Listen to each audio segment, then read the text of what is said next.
Bab 039. Aku papamu jadi aku berhak memukulimu. Selama ini aku selalu mengajarkan banyak hal baik padamu. Tapi nyatanya kau tumbuh menjadi anak yang kurang ajar. Apa memang kau adalah orang yang tidak bisa menerima didikan dengan baik? Sentak Andara. Kau bukan papaku jadi kau tidak punya hak apapun. Jadi jangan campuri urusanku, Tuan Andara. Apa kau bilang? Tanya Andara. Dek. Astaga, sepertinya aku salah bicara. 98. Apa yang kau katakan Stefano? Tanya Andara, ia tak percaya jika Stefano mengatakan hal itu padanya. Stefano bangkit dan menatap tajam pada Andara, tapi tanpa berkata apapun ia langsung pergi meninggalkan rumah tanpa mempedulikan teriakan dari Andara. Andara mengusap wajahnya, ia benar-benar tidak kecewa pada Stefano. Namun, kenapa tadi ia mengatakan jika Andara memang bukan papanya? Apa maksud dari Stefano? Tanpa berkata apa-apa lagi, Andara pun gegas pergi menyusul Stefano yang ia ketahui jika ia pasti pergi ke rumah Lydia. Mas Andara, kau mau kemana? Tanya Alana, ia mengejar suaminya. Ia khawatir terjadi sesuatu pada Andara dan juga Stefano nantinya. Andara menghentikan langkahnya dan berbalik, ia melihat istrinya yang tengah hamil itu berlari menuju ke arahnya. Andara yang khawatir pun langsung mendekati Alana. Alana, hati-hati dengan langkahmu, kau sedang hamil. Ucapan Andara terdengar ke telinga Diandra yang memang berada tak jauh dari mereka. Jadi, Alana juga sedang hamil. Mas, aku ikut. Ucap Alana. Tidak, tunggulah di sini, aku masih ada urusan dengan Stefano, ucap Andara. Tapi, Alana, percayalah padaku. Andara menatap wajah cantik Alana dengan tatapan memohon, membuat Alana tidak bisa berkutik. Terlihat begitu banyak beban di mata Andara. Juga terlihat ada kesedihan yang mendalam di matanya. Apa masalah dengan Stefano barusan membuat Andara sangat terluka, jika itu memang benar. Maka Alana tidak akan diam saja, ia akan membalas kekurang ajaran Stefano pada suaminya dengan lebih kejam. Baiklah, jawab Alana, lebih baik ia mengalah dan tidak menambah beban suaminya ini. Aku pergi dulu, jaga dirimu baik-baik. Setelah berpamitan pada Alana, Andara pun segera menyusul Stefano untuk segera pergi ke rumah Lydia. Ia tahu jika Stefano pasti akan pergi ke sana. Memangnya ia mau kemana lagi jika tak mengadu pada nenek tersayangnya. Setelah Andara pergi, Diandra menghampiri Alana. Ia tatap mantan sahabatnya yang semakin bertambah cantik ini. Ada rasa iri dalam hatinya, di mana ia melihat jika Alana jauh lebih beruntung darinya.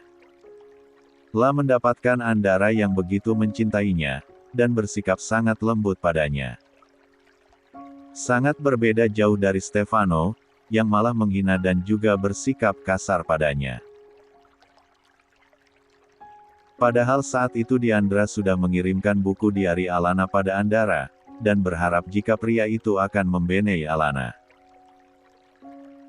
Karena mengetahui motif apa sebenarnya yang Alana lakukan, sampai mereka bisa menikah. Ya, sebenarnya yang memberikan buku itu pada Andara bukanlah Noah.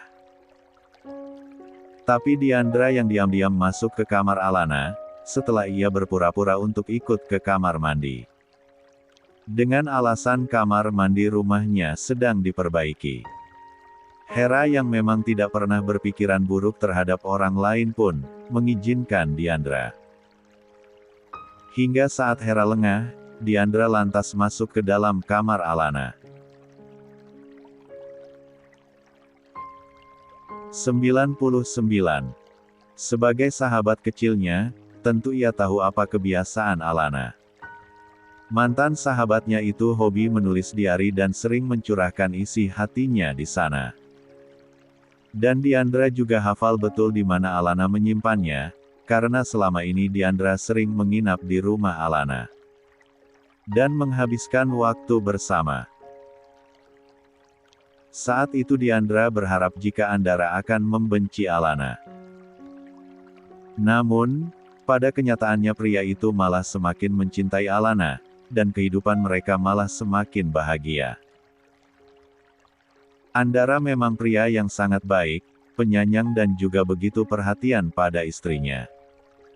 Sepintas Diandra berpikir jika Stefano bukanlah anak kandung dari Andara. Karena dari segi apapun, Stefano sama sekali tidak mirip dengan pria baik hati itu. Setelah Andara pergi, Alana juga langsung pergi meninggalkan Diandra, tanpa mengatakan apapun padanya. Tapi Diandra, perempuan yang sangat kacau itu menarik tangan Alana. "Kau mau kemana?" tanya Diandra. "Menyusul suamiku," jawab Alana. "Bukankah tadi suamimu memintamu untuk diam?" ujarnya. Alana tertawa, "Oh ya ampun Diandra, kau pikir aku akan membiarkan suamiku menghampiri sarang buaya betina sendirian? Apa maksudmu?" tanya Diandra yang memang belum paham dengan maksud dari apa yang dikatakan oleh Alana padanya. "Maksudku adalah, jika aku akan pergi menyusul suamiku. Apa kau tidak lihat kalau anak manja itu membuat masalah? Ia membuat perasaan suamiku terluka tadi. Aku tidak akan anak manja itu kembali membuat suamiku bersedih. Dan anak manja itu sekarang pasti sedang bersembunyi di sarang buaya," jawab Alana, lalu ia menghempaskan tangan Diandra. Kemudian ia pergi ke garasi untuk mengambil mobilnya. "Alana, aku ikut." Diandra berlari mengejar Alana, ia ingin tahu apa yang akan dikatakan oleh Stefano pada neneknya nanti. Apa ia akan mengatakan jika ia sedang hamil, dan jika Stefano tidak mengatakan apapun pada Lydia? Maka Diandra yang akan bicara dan meminta pertanggungjawaban dari sang cucu kesayangan nenek. Mudah-mudahan saja, Lydia mau mengerti dan juga menerima ia dan anaknya. Serta membujuk Stefano agar mau menikah dengannya. Brak. Stefano datang ke rumah Lydia dengan membuka pintu rumahnya dengan sangat kencang.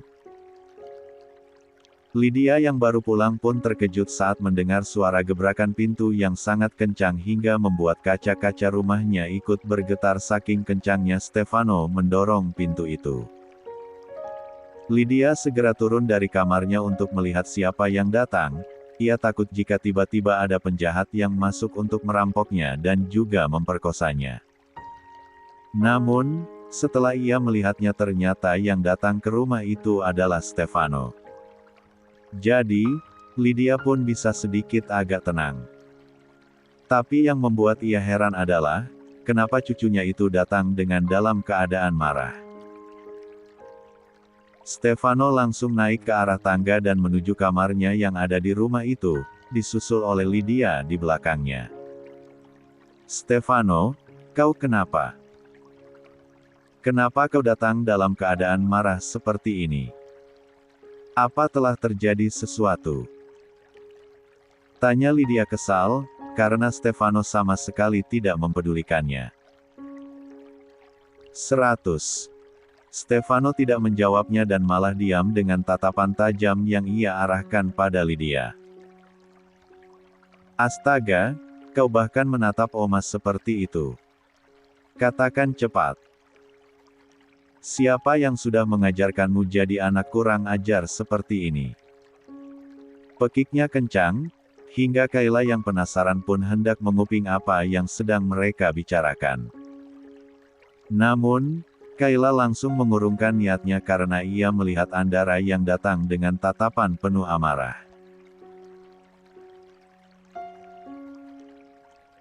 Melihat itu semua, memutuskan Kayla bersembunyi sejenak dan akan menyimak apa yang akan terjadi sebentar lagi. "Stefano!"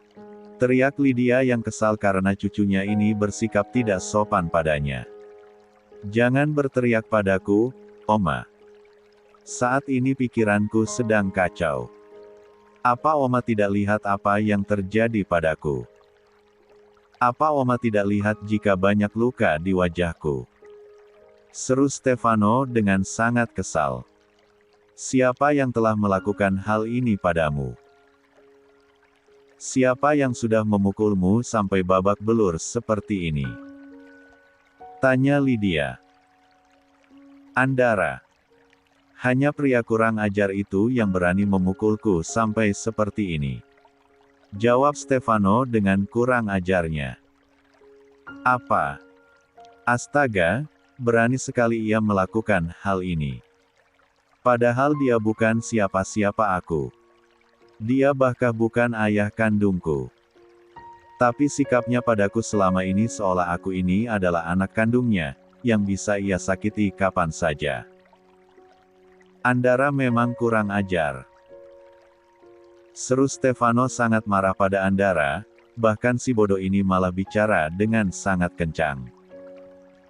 Sepertinya ia lupa, jika di rumah itu ada orang lain yang tinggal dan mungkin saja mendengar ucapannya. "Kau benar. Jika saja mendiang mamamu masih ada, mungkin kau tidak akan menderita seperti sekarang ini. Sekarang kau pasti akan bahagia tinggal bersama dengan orang tua kandungmu. Bukan dengan Andara yang gila daun muda," ucapnya. "Tapi aku harus bertahan, sampai aku bisa menguras dan juga mengambil alih seluruh aset perusahaan miliknya. Dan membuat Gemintang Group menjadi milikku," ucap Stefano. "Oma akan selalu mendukungmu, Stefano. Kita memang harus segera menyingkirkan Andara juga istrinya yang kurang ajar itu. Mereka sama sekali tidak pantas menjadi pemilik seluruh kekayaan dan juga perusahaan milik Andara," timpal Lydia dengan ucapan yang menggebu-gebu. Wow! Andara masuk ke dalam kamar itu sambil bertepuk tangan. Ia tersenyum mengejek ke arah Lydia dan juga Stefano yang saat ini tengah terkejut melihat kedatangannya. Mungkin kedua makhluk itu tidak menyangka jika Andara akan menyusul Stefano ke rumah itu. Papa," ucap Stefano dengan gugup. Saat ini bahkan Stefano merasa jika jantungnya telah berhenti berdetak. "Sesuut, jangan panggil aku Papa, karena aku bukan papamu anak kurang ajar." 101. "Andara," panggil Lydia. Sungguh saat ini rasanya ia ingin pingsan saja. Bukan saja terasa bagaikan terkena serangan jantung, tapi kini seluruh tubuhnya bergetar dan juga lemas. Semuanya terasa berat, Lydia merasa dunianya hancur. Apa yang harus ia lakukan sekarang? Bahkan Andara saja sudah mengetahui semuanya. Ia hanya mampu mengusap wajahnya kasar. Mulutnya yang biasa begitu lancar saat memaki orang kini hanya mampu diam membisu. "Aku tidak pernah menyangka jika selama ini aku telah membesarkan seekor ular berbisa." Andara menatap tajam pada Stefano, bahkan untuk menghajarnya saja ia merasa jijik. Pikirannya saat ini jadi membayangkan bagaimana tubuh mendiang istrinya tengah dijamah pria lain dan menghasilkan Stefano. "Andara, kau salah paham, Stefano hanya asal bicara tadi," ucap Lydia. Rupanya ia masih berusaha dan berharap jika Andara percaya padanya.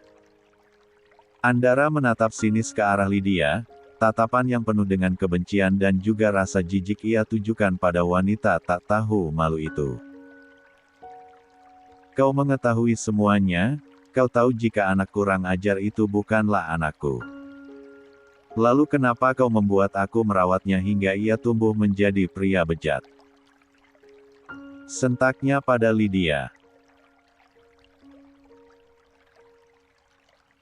Kini Andara kembali menatap ke arah Stefano. Sekarang aku mengerti, kenapa semua nilai-nilai kebaikan yang selalu aku tanamkan padamu tidak pernah kau terapkan dalam hidupmu.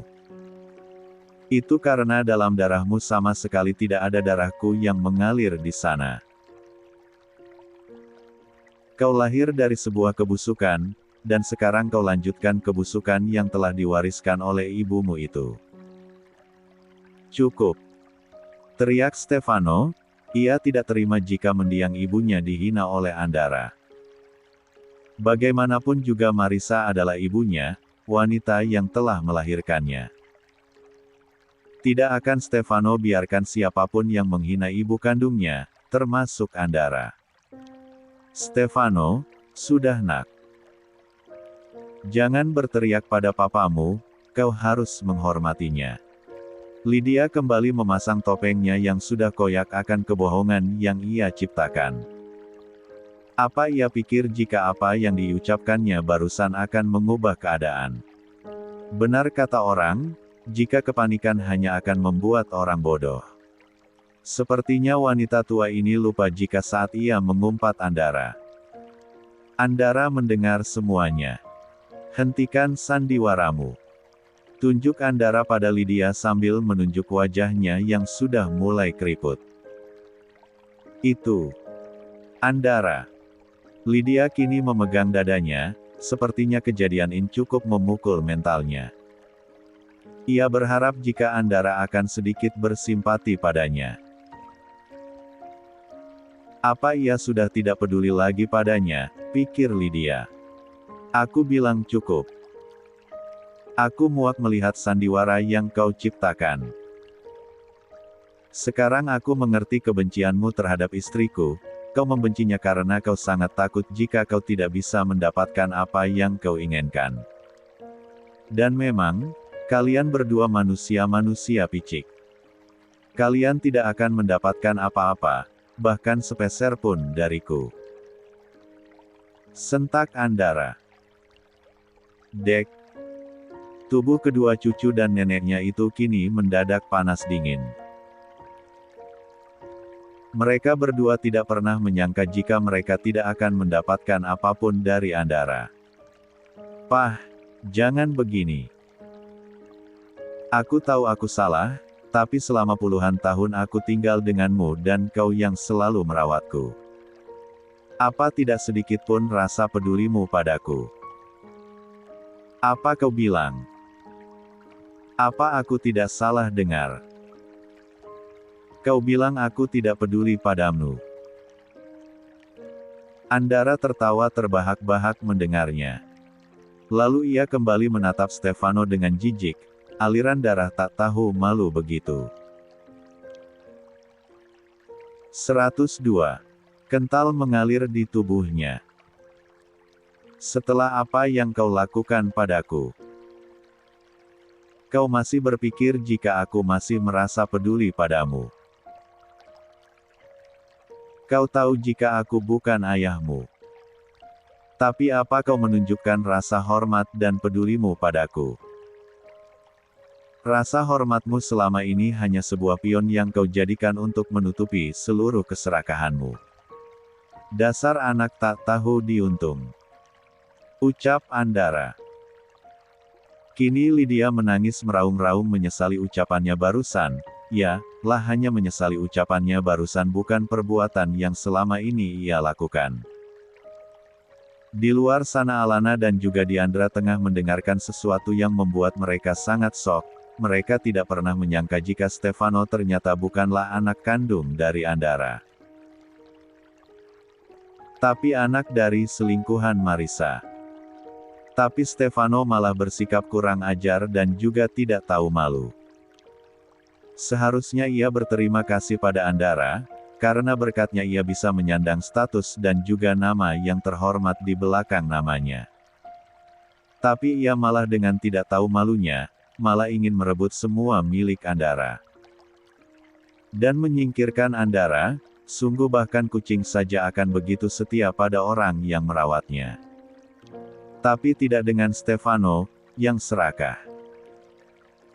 Belum lagi Lydia yang selalu bersikap angkuh dan menganggap, jika semua yang Andara miliki adalah miliknya.